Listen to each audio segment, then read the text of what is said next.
I want to change lives. I want to show people how to progress in their money. I want to show people how to progress in their mindset. I want to show people how to progress in their brand so that way they can take care of their family, take care of their finances, and experience freedom. I want to talk about the content of the book, and it takes us back to the cleaning, the domestic workers, the caregivers, the nannies. And so that is what we do. We go into people's homes and we clean them, whether it's privately or whether it's through an agency. And some of these people are actually through unions or organizations. And I was with all of those. And then what I realized that it's not working for the worker and it's not working for the client. That middleman ain't working. You're paying union dues, you're working through the organization. The client will pay the service of the caregiver, for instance, if she's got cancer. So the agency will take, say, $50 an hour, and they will pay the caregiver $13 an hour. Mm. And so now when you're working with the client, you're not getting the value for your money, first of all, the client. The caregiver can't focus. The caregiver's burned out because after she leaves there, she's going to go back to back working at maybe 5 other people for $13 an hour to meet her financial needs. Yeah. See? So what are we doing here? First of all, we are abandoning the client. Because if somebody else, hey, I thought somebody's going to pay me $15. So now you abandon that client. And in California, it's considered a form of abuse if you abandon that client. But what else can they do? And so the agencies will say, you are not allowed to discuss what we pay you. So the client don't understand, why am I getting this lousy service? I'm paying so much. And so the goal is to let's get rid of this middle people. That's what your goal is. So I created this book, training caregivers how to be entrepreneurs, how to be self-sufficient, how to have long-term clients equals job security. Yeah. And so that is the goal. And then a lot of people look at a caregiver and they think that they are third-class citizens or they are just nothing. Nobody understands there's a reason they became a domestic worker, a cleaner, a nanny. You know, for instance, like me, I was an executive. But after my divorce 5 years ago, I was like, oh my God, there's no ways I'm going to go and be on welfare. I'd rather go clean toilets. When I grew up, I used to, you know, we were raised very poor and very clean. And so I decided to go clean toilets. And that's how I started becoming a domestic worker again. And then I worked myself up to getting hired by an executive here in California. Very well-profiled executive. And him and his wife were paying me less than minimum wage. Very wealthy people. Less than $5 an hour.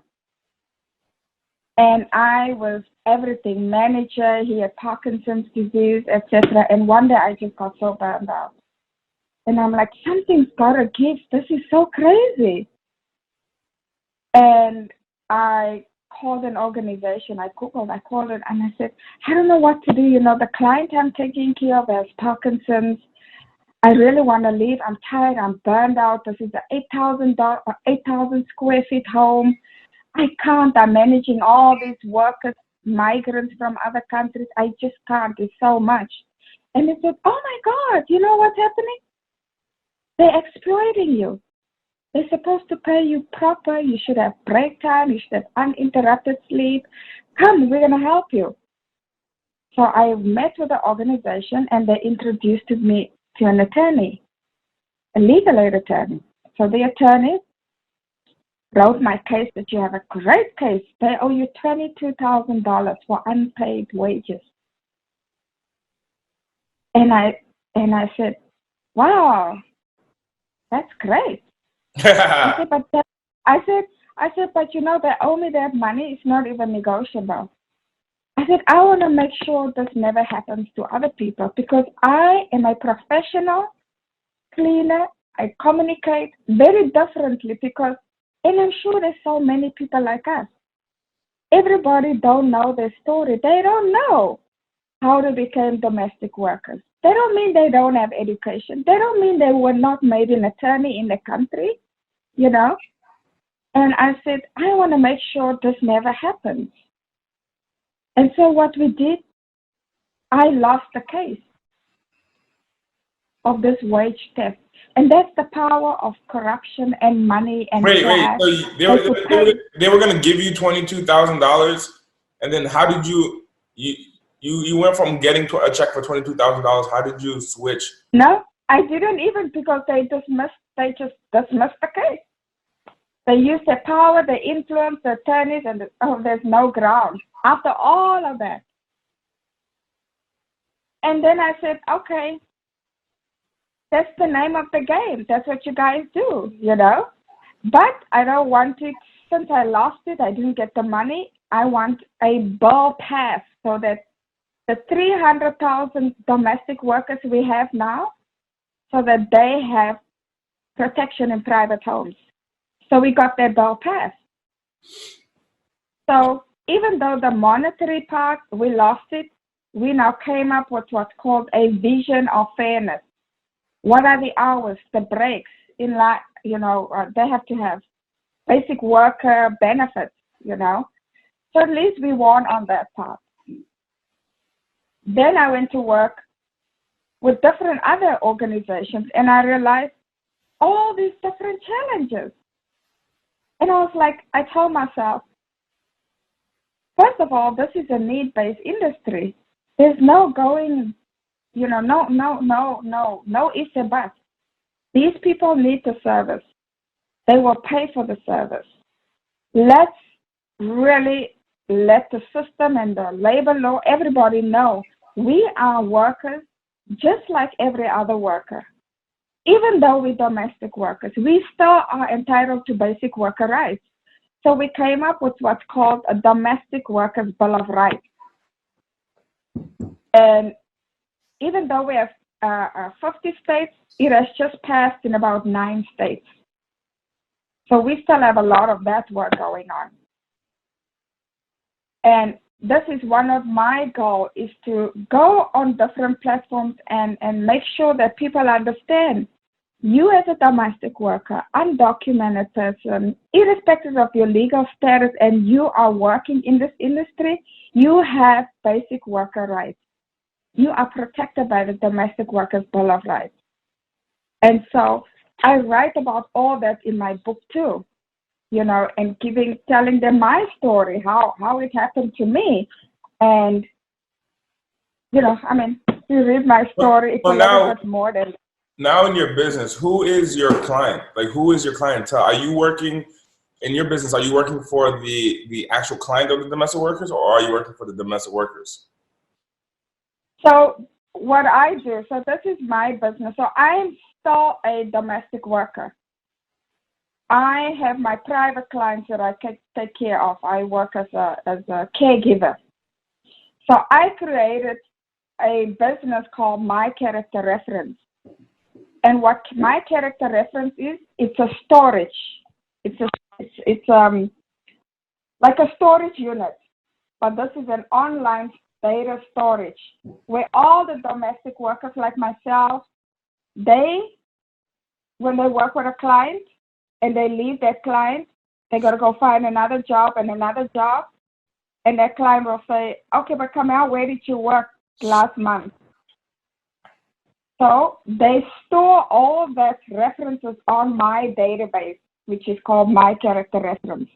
So I manage this database where all the workers store their data on my website. And I also give them the soft skills. So they get training from me and they store their data. And I give it to clients in like a PDF form, showing Carmel's picture. This is the reference from the client whose work. These are the dates. These are the skills. These are the certificates. And so a lot of people that says, oh, I used to take care of my mom, but my mom died now. And then I'll say, okay, come, I'm going to train you how to work with people with Parkinson's. And so I give them the training, the soft skills. And they pass their training, and then I have the information on this database, and they keep working and growing until they want to be like me now. Now I want to have my own business. So my own business now is training all these people, keeping all their data on my database so that there's a central system for caregivers and nannies, and it's strictly for them. So that's the two parts. Not only do I have my business, I still work as either a house cleaner or a nanny or a caregiver, And the reason I continue to do that so that I can continue to see what changes need to be done, So we take it to the legislator. We need extra education for this. Caregivers are doing more than nurses are doing. Let's invest in their training. Let's make them RNs, So I continue to work and bring those concerns from other caregivers and nannies. And then we just... So what you're doing is that you're working with clientele. You have a group of other caregivers and other people who are in the same field, which is the domestic worker. And what you're doing is you're storing their data on your database, giving the actual client, the one needing the service. This person could have Parkinson's disease. This person could have another illness, and they need someone to give care for them. And they go to you and say, hey, can you tell me about John Doe or Jane Doe? Can you tell me about them and what their past is? Because I see that there's a gap missing in their data, and you come in and you fill the gap, number one. And number two is you share, a authenticated version of their past history. Absolutely. But here's what makes me different. I don't work direct with the client. This is the first time in an industry. The caregivers, the nannies, they are my clients. They will instruct me, hey, Carmel, can you send my reference letter to Andy? You know what I mean? Yeah. Hey, you can't come to me and say, can you give me a list? No, I strictly work for my client. This is the first time I put the control and the most important. Who pays you? Who pays you? So what I did, the way I have it, and I'm doing a lot of marketing, the way I have it, I want you to one day look on my website. You will see how my website's designed. I have 3 packages at the bottom. And those packages is like, one is $79 a year. One is, I believe, $109 a year. And the other one is $299 a year. So what those packages are is for them to store their stuff. Like you go to a storage unit and you say, can I have the smallest unit? I just want to store my shoes. And then where do you put the data? I have a database. So I have an outside database. So basically I created this website from scratch. So everybody, say for instance, you're cleaning your house. I'm cleaning my house, I'm moving, and I'm finding all these papers from references that I got 10 years. We know how important references are from 10 years ago. And I say, okay, so they scan it and they send it to me, and I put it into their storage unit. Because and then I take that and I type it up and create it into a professional PDF form. Got it. So when somebody wants them and they say, hey, Carmel, I'm going for this interview, can you prepare just the one for the last 3 years? And the way I do it, the way it looks, it's the most professional document. And I think I emailed it to Fatima. And so they get this. It has the picture of Carmel, what she is, a caregiver, a lot of background, memoir, and then the references. So basically, I hold all their information on my website, the storage unit. And so that's a way to showcase themselves, because many times people work for somebody. Those people don't think they need references. More than anything, domestic workers need references. Nobody trusts us, you know. Or they say, I used to work as an Uber driver, but now I don't work, and all my references on the platform. People will laugh, but it's true. So I'm saying now, you have a client, you give that client your code, and that client goes direct to your portal on my website, and the client can just type it in. It's very limited, and the client will rate the service, and then I just get it on there. So it's what it is like a static. When somebody goes to the website and they type in, you can print it right away. It's a template designed to make it so easy for everybody just to put it in, and it will print right from your printer. Wow, got it. So you're giving a lot of value to the domestic workers and their businesses, because you're essentially cutting the workload out that they would have to then do themselves to get the right information to the client, to the actual clients. Right. Now, what is the problem in the space? You know, you were sharing with me that there's a problem in the space and how they're treated. Now, are you solving that problem as well? There is a lot of problems still, and the way I'm solving this problem, and for me, is the only way to solve this problem is to get them self-sufficient entrepreneurs. You working with these clients,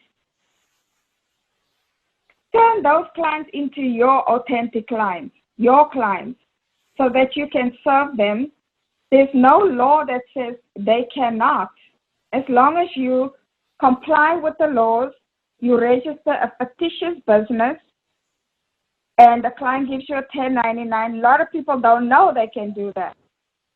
And so, again, we want to keep them compliant, like what's his name, Carla, from, you know, the guy that was there with the taxes. That's why I needed to speak to him too, because a lot of these domestic workers would love to go on their own, but they're afraid. They don't know where to start. They're like, oh, what about the taxes? I don't know how to do it, you know. So those are all the stuff we want to keep them compliant too. So what I do, I give them the training.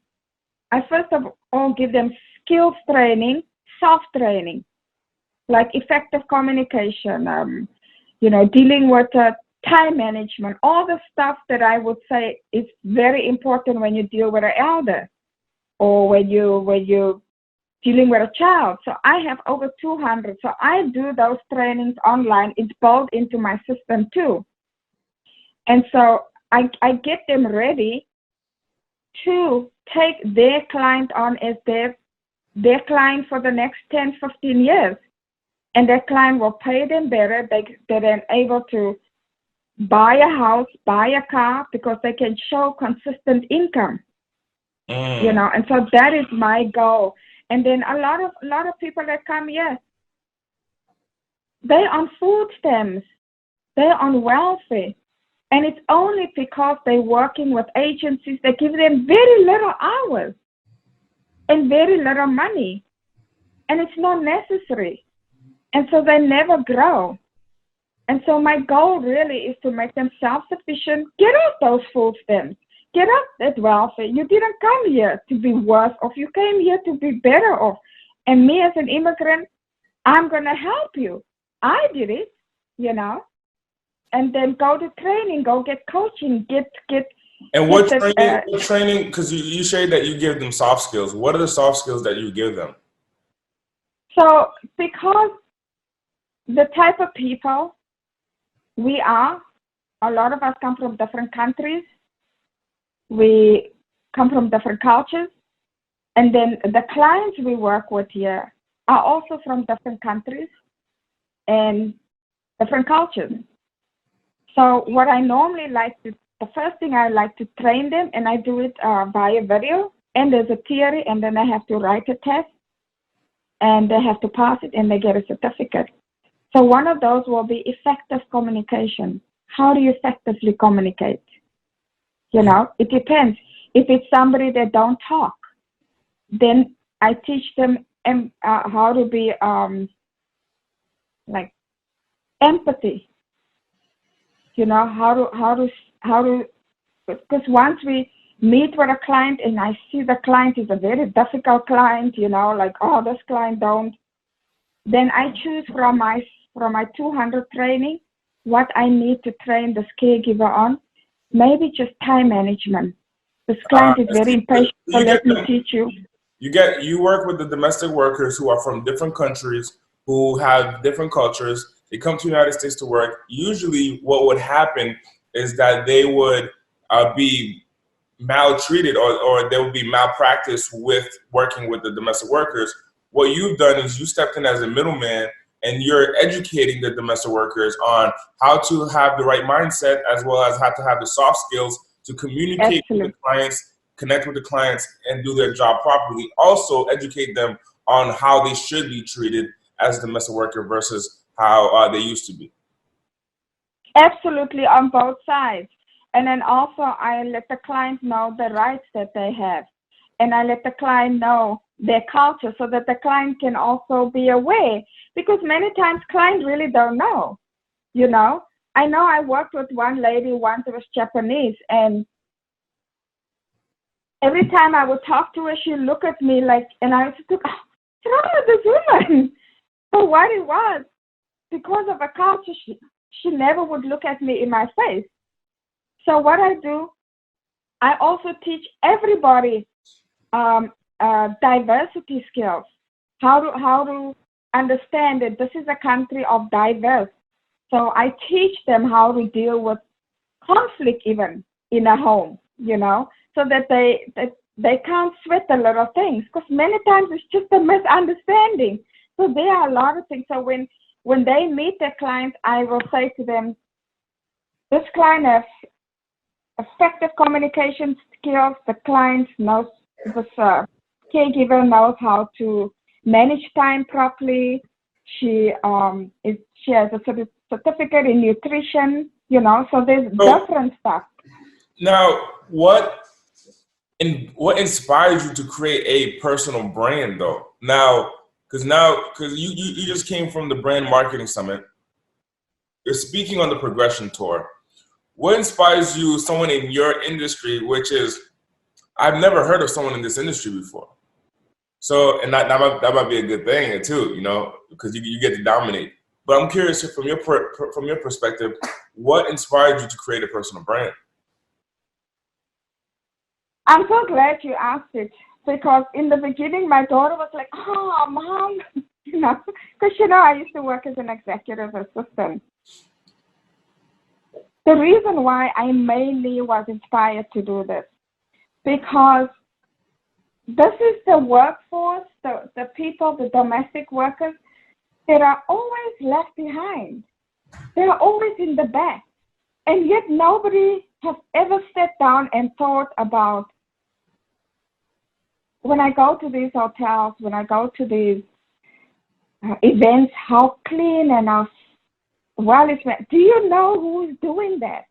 Mm-hmm. So this is a way for me to bring awareness that, first of all, these are real people. Right. My mom was one. My mom was one. Oh, yeah, you told me. But you will find a lot of people don't want to talk about it. And it's because there's not enough advocating, not enough going out there and introducing, this is the people that keep us alive. Yeah. I mean, I read one day in a book, it said that the domestic workers were considered the mothers of the world. I remember reading that, and it's very true. And so the reason I decided I want to go out here and let them know we can learn so much from you. There are a lot of people that like have, oh, bless you, one more. So we can learn also from each other. And how we're going to learn is encourage them to share their stories. Share their stories. A lot of them have gone through hardships, and people think, for me, domestic workers go through the most abuse, and nobody talks about it. Even they don't talk about it because they might lose their job. you know? But why create a personal brand where you're sharing about my character reference, you're sharing about Carmel Foster, you're sharing about your growth, you're sharing about your story. Why would you create a brand and speak on stage? Well, I want people to learn about this industry. Yeah. So you're Just to bringing know about awareness. You're bringing awareness to the challenges that the industry offers or has, and then you're Yes. also bringing awareness to the solution that you've created. Is that what it is? Yes, the solution, and also I want people to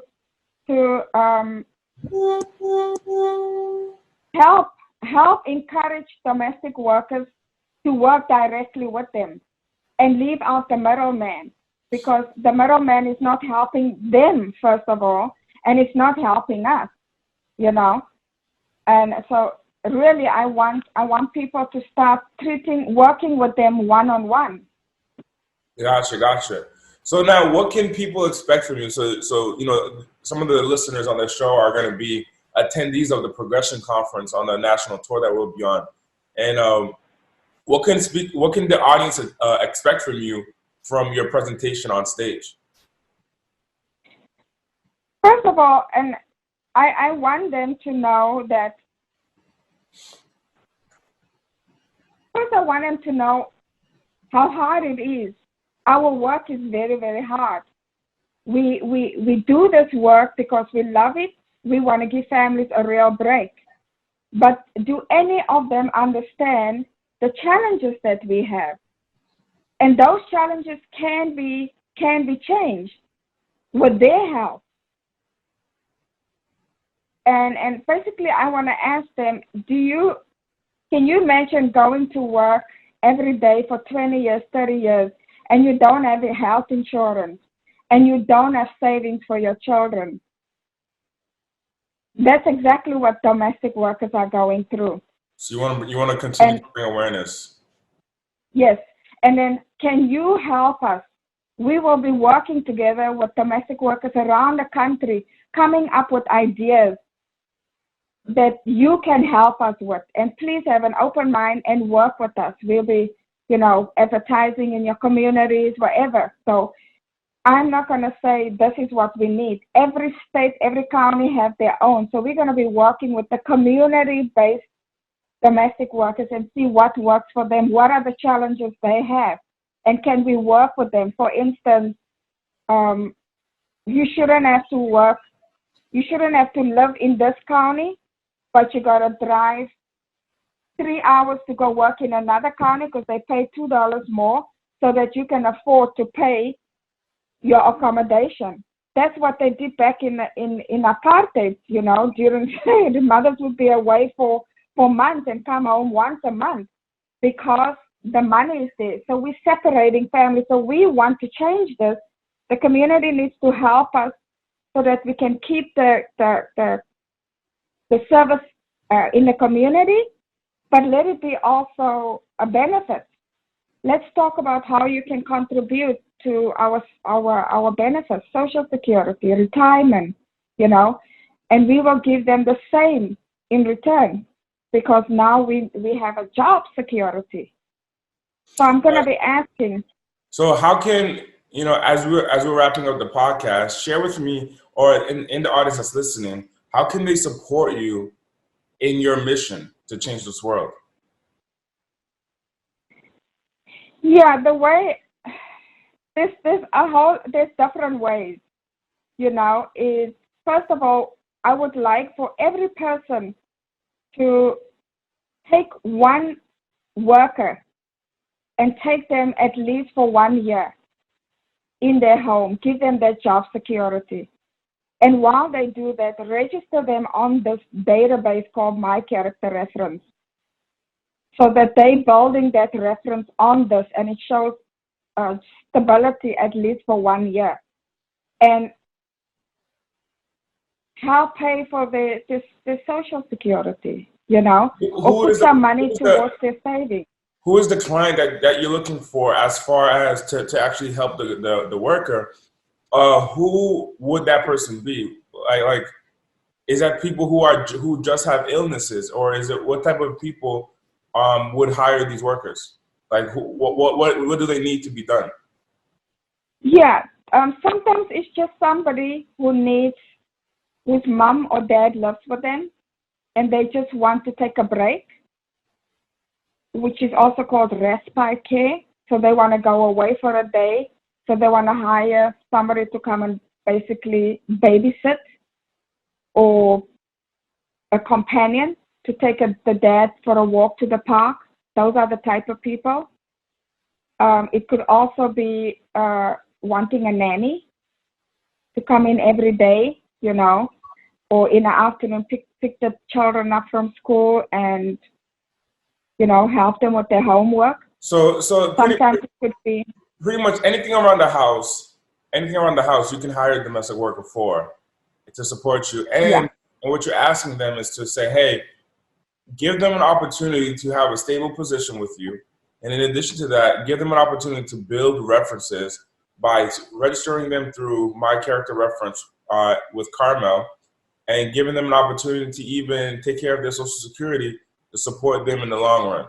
Because recognizing that they're also people. correct. And Now, insurance. for those people who are listening, this is going to be on YouTube, iTunes, Spotify, and things of that nature. For those people who are interested in doing business with you and working with you, what is the best way to get in contact with you, Carmel? The best way to do it is to go to mycharacterreferences.com. mycharacterreferences.com. Once again, that's mycharacterreferences.com. And thank you so much, Carmel, for being on this show. I can't wait to see you on stage. Carmel is going to be speaking on the Progression Conference Tour. She'll be sharing more about her strategies, of how she's grown her business, as well as about the opportunities to work with her and her clients, as well as the opportunity for her clients to serve you in your home. Thank you so much, Carmel, for being on the show. Thank you, Andy.